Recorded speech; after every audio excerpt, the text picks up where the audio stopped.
In the vast, windswept steppes of 12th century Mongolia, a child was born who would change the course of world history. Temujin, later known as Genghis Khan, entered a world of constant conflict, tribal warfare, and harsh survival. The exact year of Temujin's birth is disputed, but most scholars place it around 1162. He was born into the Borjigin clan, a subset of the Kiad tribe, which was part of the larger Mongol Confederation. His father, Yasuji, was a minor chieftain, while his mother, Holon, was from the Okanut tribe, kidnapped by Yasuji during a raid. Temujin's childhood was marked by hardship and violence from the very beginning. According to the secret history of the Mongols, the primary source for much of what we know about Genghis Khan's early life, Temujin was born clutching a blood clot in his fist. In Mongol tradition, this was seen as an omen of future greatness and leadership. The Mongolia of Temujin's youth was a harsh and unforgiving land. The Mongol people were divided into numerous tribes and clans, constantly at war with each other over scarce resources, livestock, and hunting grounds. Life was precarious, and alliances were fleeting. Strength, cunning, and the ability to command loyalty were essential for survival. Temujin's early years were spent learning the skills necessary for survival on the steppes. He learned to ride horses almost as soon as he could walk, becoming an expert horseman by his early teens. He was trained in archery, the primary weapon of the Mongols, and learned the art of falconry. These skills would later prove crucial in his military campaigns. At the age of 9, Temujin's life took a dramatic turn. His father, Yasuji, took him on a journey to find a bride from his mother's tribe, the Okanut. On the way back, Yasuji stopped to dine with some Tatars, a rival tribe. The Tatars, recognizing Yasuji, poisoned him in an act of revenge for past raids. Yasuji managed to make it back to his clan, but died shortly after. With Yasuji's death, Temujin's family was abandoned by their clan. In the harsh world of the steppes, a family without a strong male leader was considered a liability. Holon, now a widow with 5 children to feed, was left to fend for herself. The family was reduced to foraging for roots and wild fruits, fishing, and hunting small game to survive. This period of extreme hardship shaped Temujin's character. He learned the importance of loyalty, the pain of betrayal, and the necessity of self-reliance. These lessons would influence his later policies and decisions as a leader. Despite their desperate situation, Holon managed to keep her family alive. She instilled in her children a fierce determination to survive and a strong sense of family loyalty. Temujin's relationship with his mother was particularly close, and her influence on his character and later policies cannot be overstated. As Temujin grew into adolescence, tensions within the family began to emerge. Food was scarce, and conflicts arose, particularly with his half-brother Begtur. According to the secret history, Temujin and his full brother Kasar eventually killed Begtur over a dispute involving hunting spoils. This act, while shocking by modern standards, demonstrated Temujin's growing assertiveness and willingness to use violence to resolve conflicts. In his early teens, Temujin faced another life-changing event. He was captured by the Tud, a rival clan that had once been allies of his father.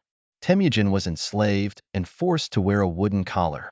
However, he managed to escape with the help of a sympathetic captor. This experience further hardened Temujin and taught him valuable lessons about human nature, loyalty, and the importance of cultivating allies. Around the age of 16, Temujin married Borte, the girl to whom he had been betrothed as a child. This marriage was crucial in establishing alliances and building his power base. However, shortly after their marriage, Borte was kidnapped by the Merkid tribe, another rival group seeking revenge against Temujin's father. Temujin sought help from his father's blood brother, Togrul, the leader of the powerful Karaite tribe. Togrul agreed to help. Together with Jamukha, Temujin's childhood friend and ally, they launched a successful raid to rescue Borte.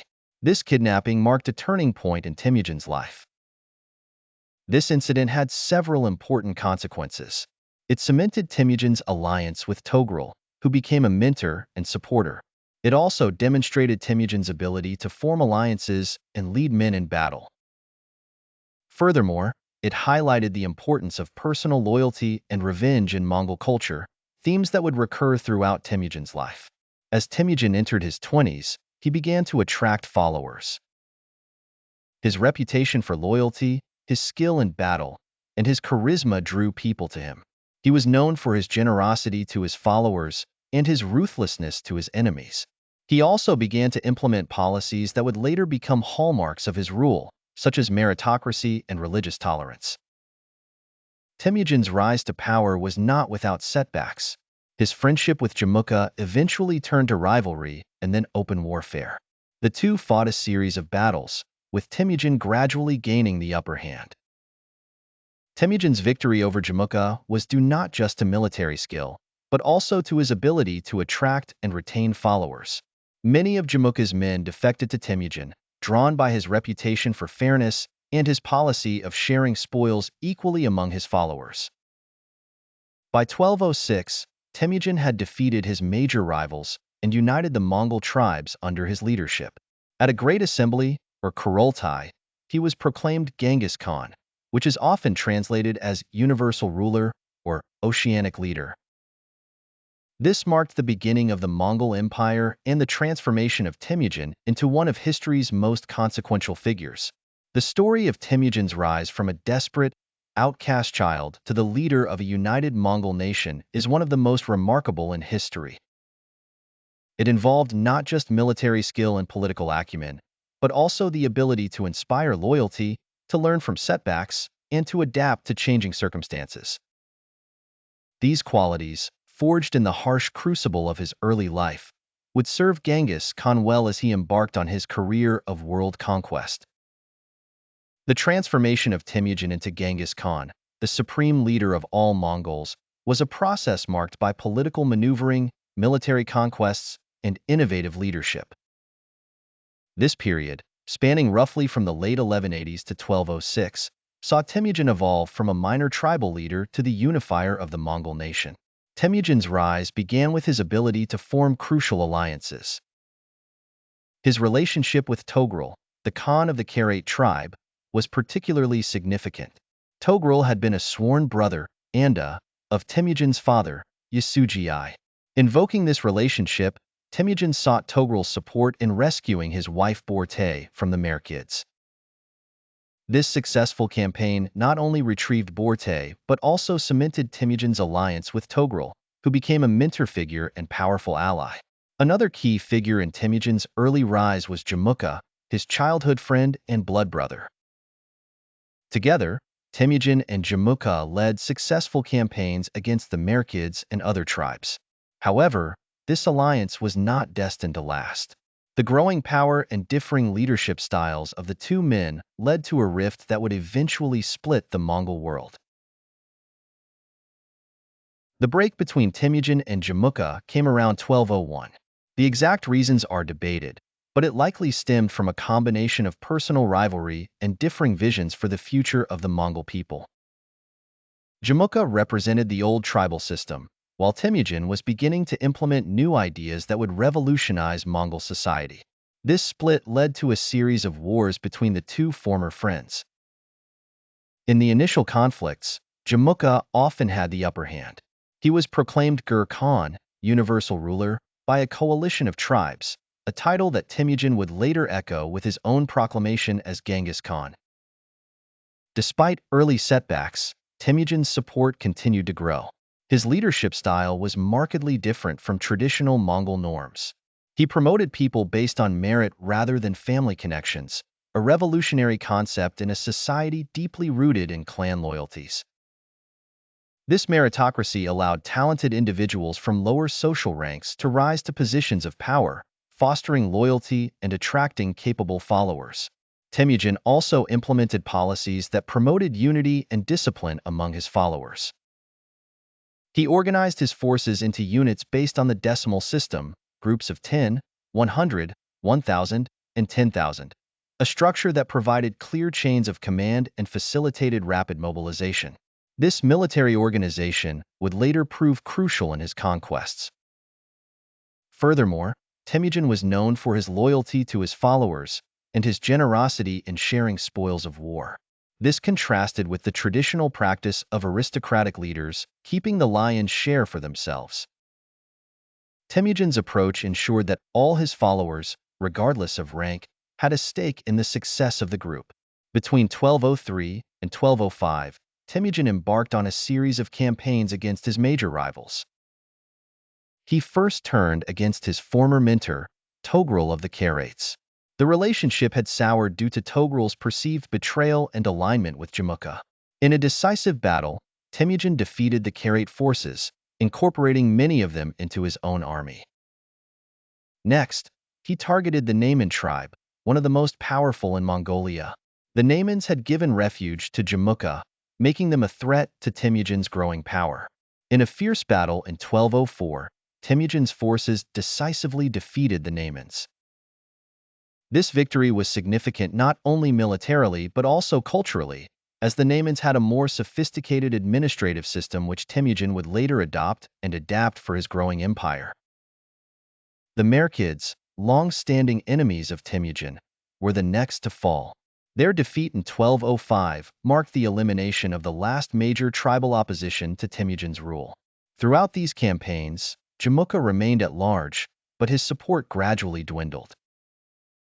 Eventually, in 1205 or 1206, Jamukha was betrayed by his own followers and handed over to Temujin. In a poignant moment recorded in the secret history of the Mongols, Temujin offered to renew their friendship, but Jamukha refused, asking instead for a noble death without bloodshed. Temujin granted this request, having Jamukha's back broken, a death befitting a noble in Mongol tradition. With all major rivals defeated, Temujin called for a great assembly, Kurultai, of Mongol chiefs in 1206. At this gathering, he was proclaimed Genghis Khan, a title that is often translated as universal ruler or oceanic leader. This event marked the official beginning of the Mongol Empire and the unification of the Mongol people under a single leader for the first time in their history. Following his proclamation as Genghis Khan, he set about consolidating his rule and restructuring Mongol society. He implemented several key reforms. 1. Legal system. Genghis Khan established the Yasa, a legal code that provided a common set of laws for all Mongols. This code covered various aspects of life, from military discipline to social behavior, and played a crucial role in maintaining order in the rapidly expanding empire. 2. Administrative structure. He organized the empire into a decimal system, not just for military purposes but also for civilian administration. This provided a clear hierarchical structure and facilitated efficient governance. 3. Meritocracy. Genghis Khan continued and expanded his policy of promoting individuals based on merit rather than tribal or familial connections. This allowed him to place the most capable people in positions of authority. 4. Cultural reforms. He banned the kidnapping of women and the selling of wives, practices that had been common in Mongol society. He also promoted literacy, recognizing its importance for administration. 5. Religious tolerance. Genghis Khan implemented a policy of religious tolerance throughout his domains, which would become a hallmark of the Mongol Empire. With the Mongol homeland united under his rule, Genghis Khan began to look beyond the steppes. He recognized that the nomadic Mongol way of life, based on periodic raiding of settled societies, was not sustainable in the long term. Instead, he envisioned a vast empire that would control the trade routes of Asia and extract regular tribute from conquered peoples. To this end, he began to prepare his forces for the conquests that would follow. He incorporated defeated enemies into his army, learning and adopting their technologies and tactics. He also sent out spies and diplomats to gather intelligence on the lands beyond Mongolia, laying the groundwork for the campaigns that would soon shake the world. The military campaigns of Genghis Khan and his Mongol army stand as some of the most successful and far-reaching conquests in world history.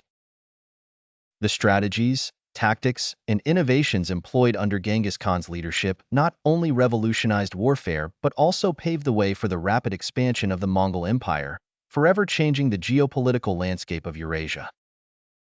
At the heart of the Mongol military's success was its organizational structure, a system so effective that its influence can be seen in modern military hierarchies. Genghis Khan implemented a decimal system, organizing his forces into units of 10, 100, 1,000, and 10,000.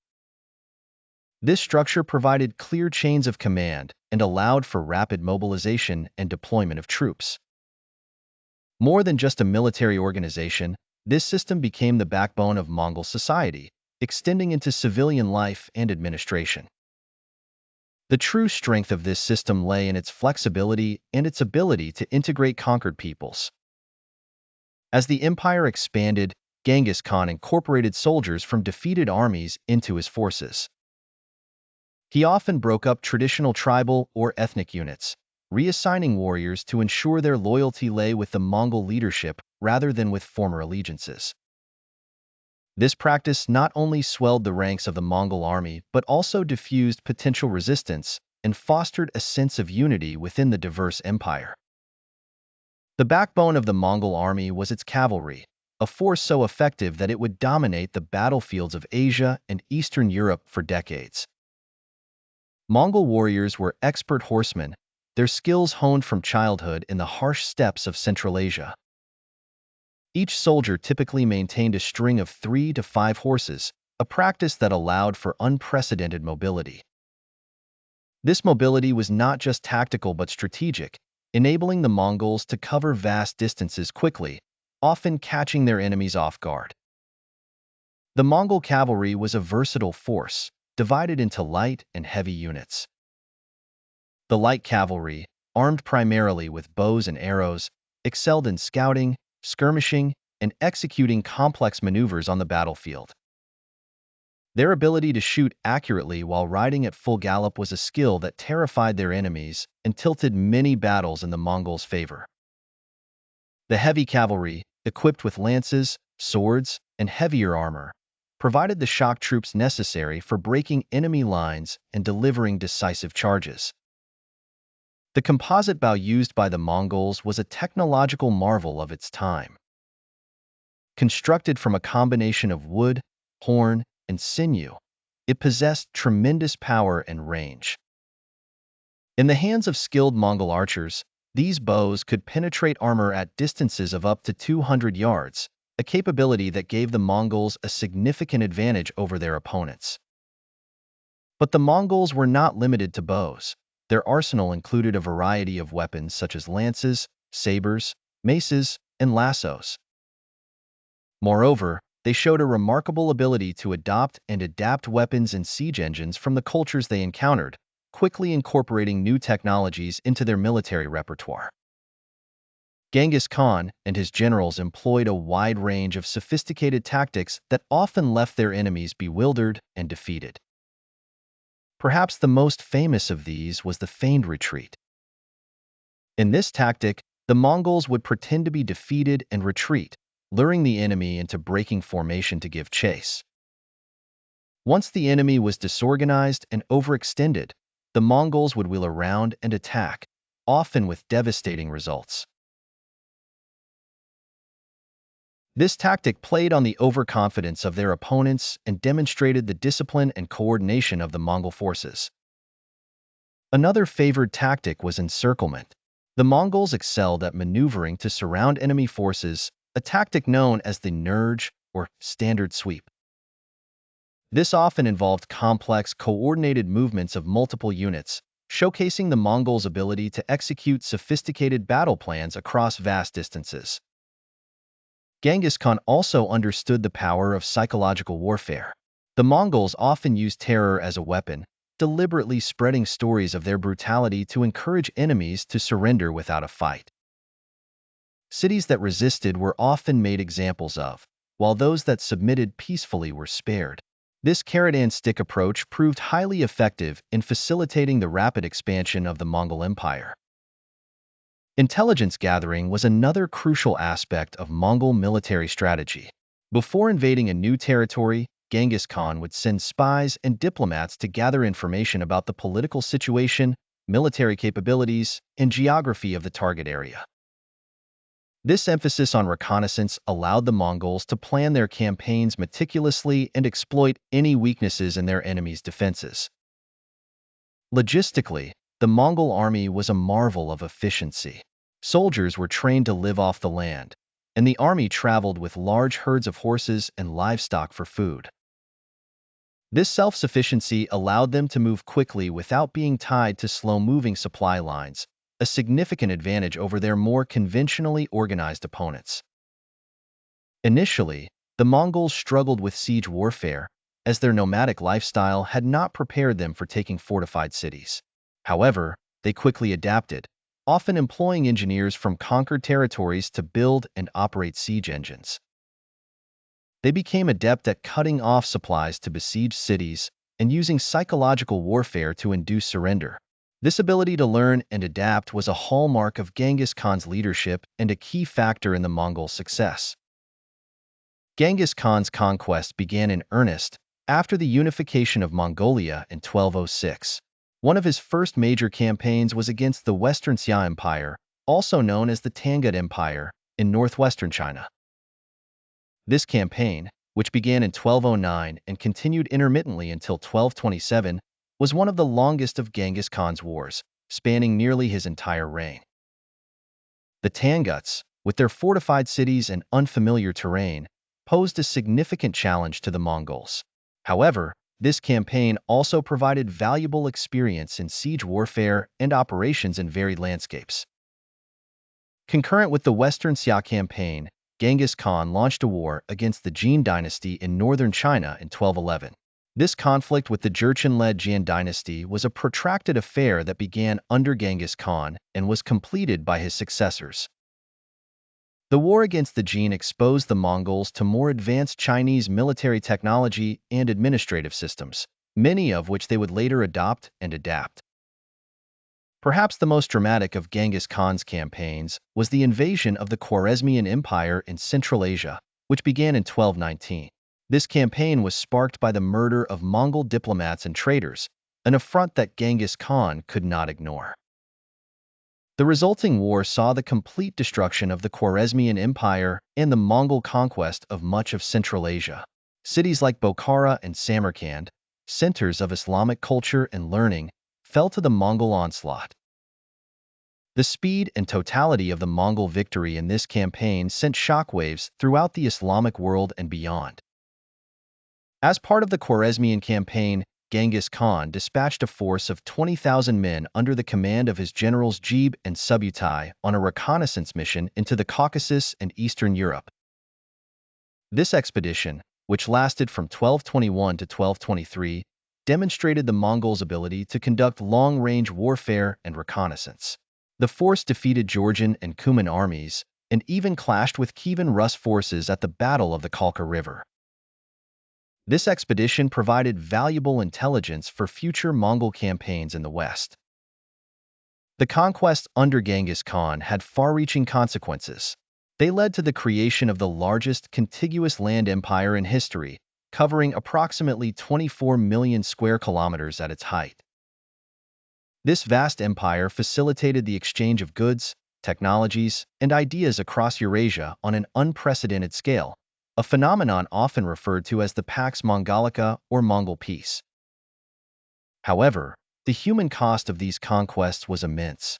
Many areas experienced significant population decline due to warfare, displacement, and the spread of disease. Entire cities were razed, and ancient centers of culture and learning were destroyed.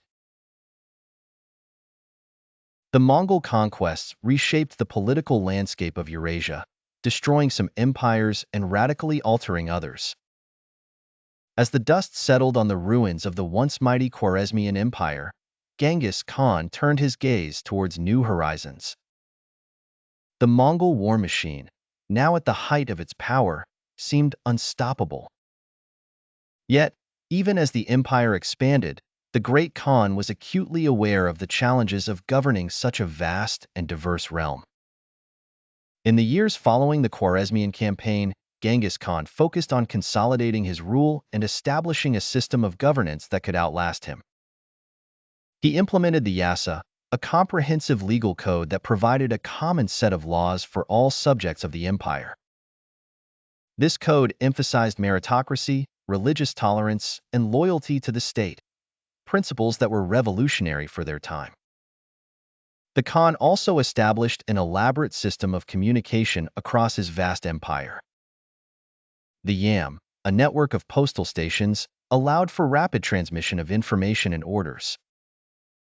This system not only improved governance but also facilitated trade and cultural exchange on an unprecedented scale. As he aged, Genghis Khan began to consider the question of succession.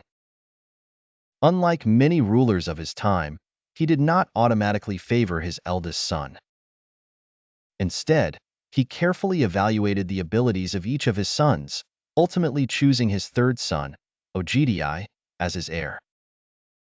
This decision was based on Ogdi's diplomatic skills and ability to build consensus, qualities that Genghis Khan believed were crucial for maintaining the unity of the empire. In 1226, despite his advancing years, Genghis Khan personally led a campaign against the Tangut-led Western Xia dynasty. This empire, which had once been a Mongol vassal state, had refused to provide troops for the Khwarezmian campaign.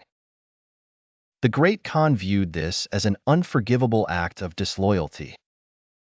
The campaign against the Western Xia was to be Genghis Khan's last.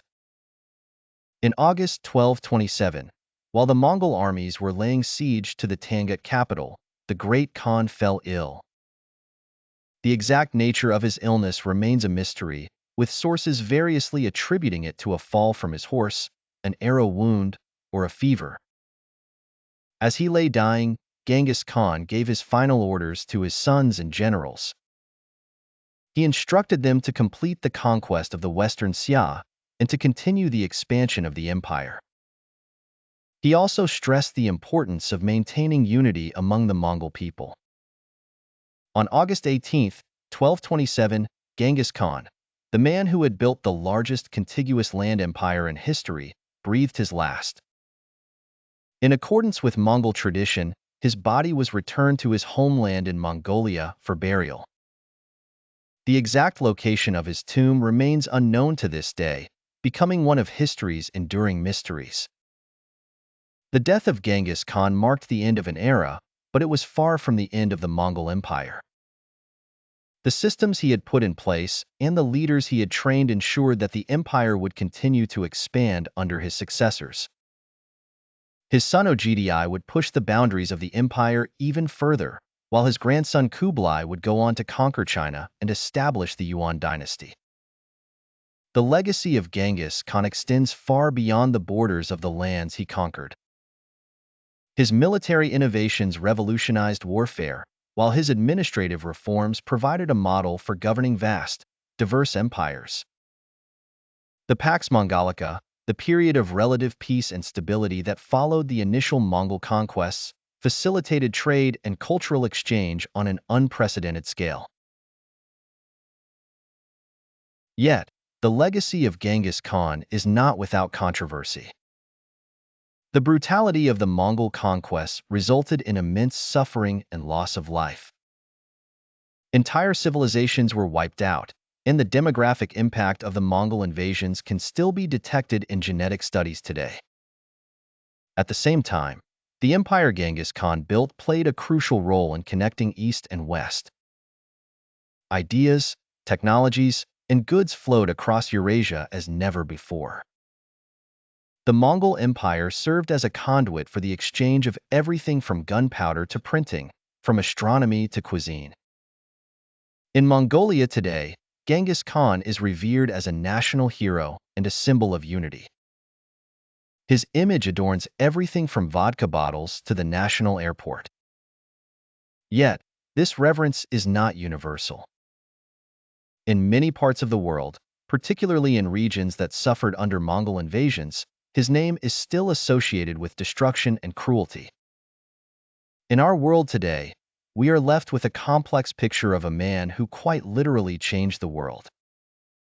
From his humble beginnings on the Mongolian steppes to his final days as the ruler of an empire that stretched from the Pacific to the Caspian, Genghis Khan's life was nothing short of extraordinary.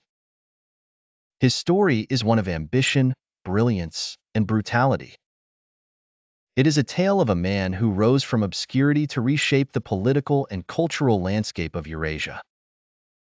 The empire he built would outlast him by generations, and its impact continues to be felt to this day. In the end, perhaps the most fitting epitaph for Genghis Khan comes from his own words, reportedly spoken near the end of his life. "I am the punishment of God. If you had not committed great sins, God would not have sent a punishment like me upon you." These words encapsulate the dual nature of Genghis Khan's legacy. A force of destruction, yes, but also an agent of profound change. As we look back across the centuries, we see in Genghis Khan a figure who embodies the complex, often contradictory nature of historical change, a man who brought immense suffering, but also paved the way for a more interconnected world. As the sun sets over the vast Mongolian steppes where Genghis Khan's story began, we are reminded that history is rarely simple, and that even the most monumental figures can leave a legacy that defies easy categorization. In the life of Genghis Khan, we see reflected the eternal struggle between creation and destruction, between unity and division, that has shaped human civilization from its earliest days to the present.